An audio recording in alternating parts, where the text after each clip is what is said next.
Okay, so Spider-Man. What is it about this guy that is so damn special? What is it about Spider-Man that makes him the most profitable superhero in years? What is it about Spider-Man that has made him the most hyped and beloved property of Marvel? What is it about him that despite the good and the terrible, that through it all, he remains as the favorite superhero for so many? What is it about Spider-Man that makes him amazing?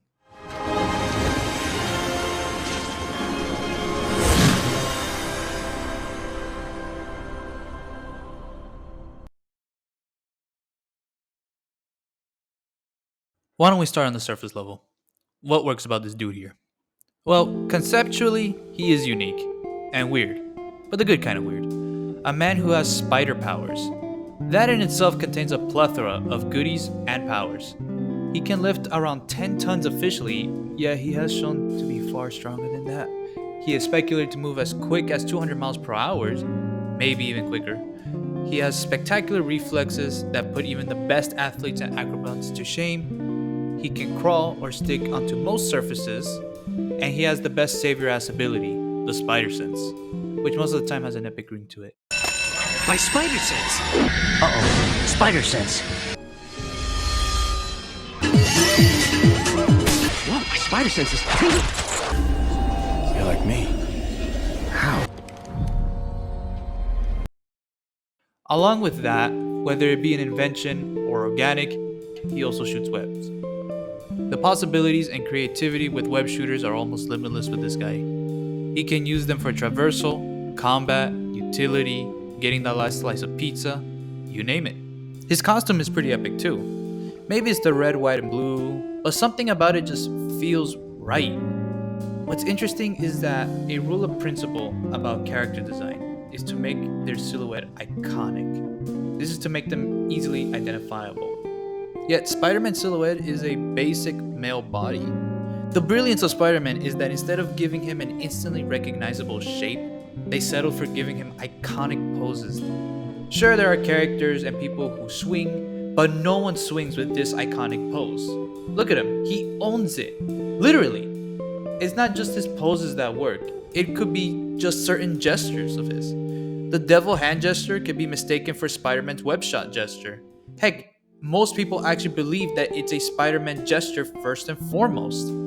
His design is ever changing, but it's not just limited to the red and blue.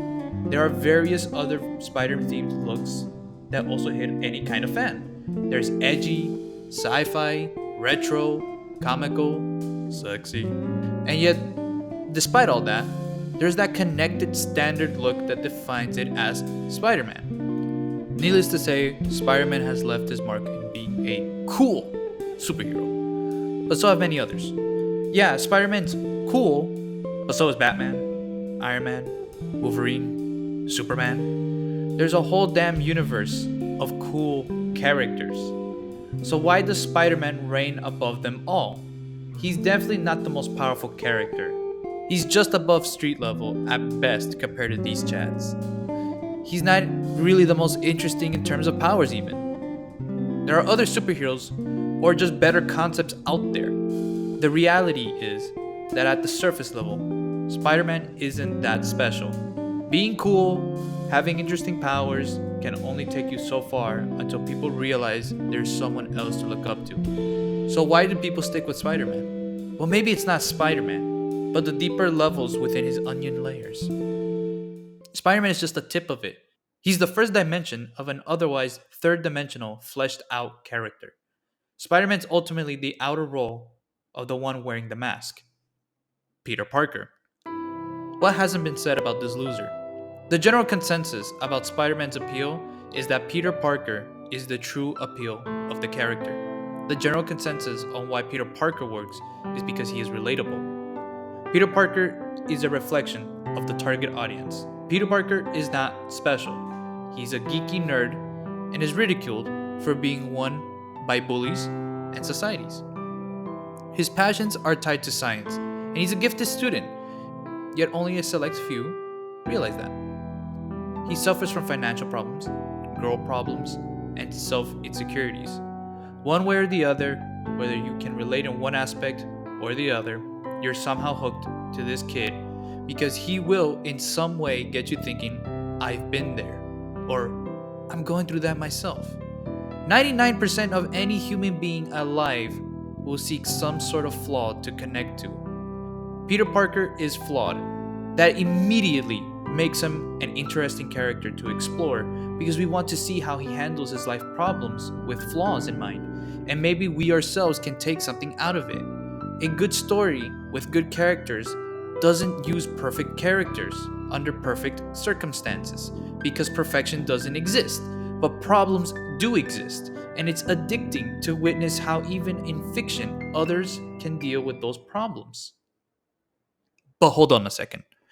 Overall, Marvel has already this notion of flawed and struggling characters underneath their fantastic abilities. Deep down, they're all flawed human beings. Why does he still stand out? Maybe it's because ultimately, Peter Parker's active journey and lessons are the ones that hold the most impact. Let's go to the beginning, the origin, the Uncle Ben dies story all over again. We all know about it, but why does it work so well? Well, evil didn't kill Uncle Ben. Politics didn't kill Uncle Ben. Superstitious moments and accidents and power didn't kill Uncle Ben. Peter Parker being Peter Parker killed Uncle Ben. People have this idea that Peter is a good person, but before this moment, he wasn't. Peter's intelligent, gifted, and has potential even before the spider bite. He is a reflection of us, but like us, he is also a growing kid who is naive and sometimes doesn't know right from wrong, who wants money and fame and power and the girl like any kid would, especially if all your life you were treated like trash. All of a sudden, he's given the most power ever. The measure of a man is what he does with power. It's also sudden, and he decides to do some showbiz. It's selfish, but it's also reasonable, and it's realistic. And if you were in his webbed shoes, you'd more than likely would be that way too. But regardless of Peter being Spider-Man or not, regardless if it even was Peter Parker, if it was you in that situation and you allowed the wrong things to happen because you, for your selfish yet understandable reasons, due to your upbringing, then it would still have happened. An innocent man dies because of that one single selfish act. Not my problem. There is a reason why Peter Parker's origin has been explored so much, second only to Batman. And even then, Batman's tragedy was never his fault. It was due to circumstances and coincidence. But the death of Uncle Ben, that was Peter's fault. And if it were you, it would have been your fault. It's something that could be all too real, perhaps. Newer iterations, such as the Raimi films, explored this idea in a graver tone. What if right before, the last thing you ever did with that person was be a jerk? Their last moments with you was a sad one, where you break their soul, and only for after that, they die with a broken soul.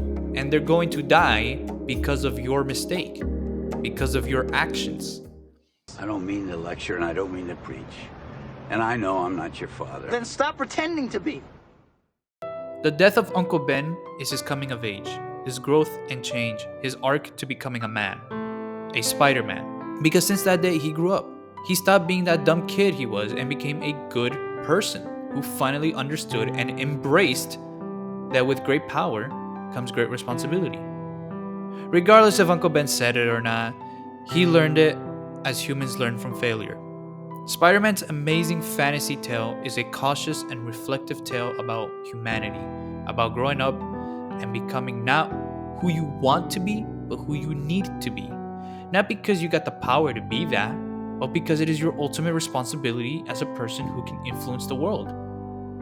It doesn't just end with Uncle Ben's tragedy. Time after time, story after story, iteration after iteration, Spider-Man has continued to explore deep human themes and aspects, realizing that when you feel like giving up, that you can always come right back up, understanding to let go of hatred and addiction, suffering from the loss of loved ones, but also moving on, striving to be greater, that when you help one person, you help everyone. Peter Parker from then on continues to make mistakes, yes, and his stories fluctuate from the goofy to the grim, from the awful to the amazing. It's insane that despite it all, that he doesn't just let it go and return to being a selfish person like how he used to be as a kid. He's come close, yeah, but he still decides to be a good person. He still decides to remain being the friendly neighborhood Spider-Man. Always quipping and always sacrificing for others, when through it all, some will just end up hating him. Could you pay me in advance?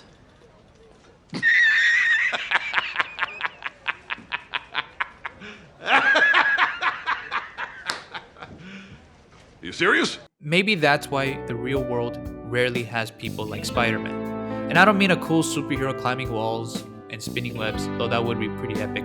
I mean a person who is capable of being such a good, selfless, and providing human being despite it all. Most people would break or just say screw it and screw you. I care about myself and I got too much power and too little time to care about others in my too short to live life. And that's why Spider-Man is amazing. Not because he's this figure to look up to, but because we can be, and in a way we all are already Spider-Man. We have power. We all have power. Every human being does, even when they don't believe it in themselves that they do. Every single human being is capable of changing the world, and soon maybe the worlds. Especially now more than ever, it's not just limited to just one Spider-Man. We're all in this web.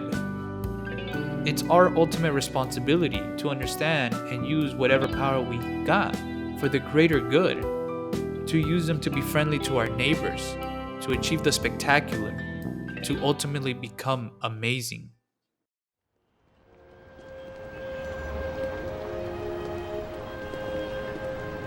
You know, I guess one person can make a difference. Enough said.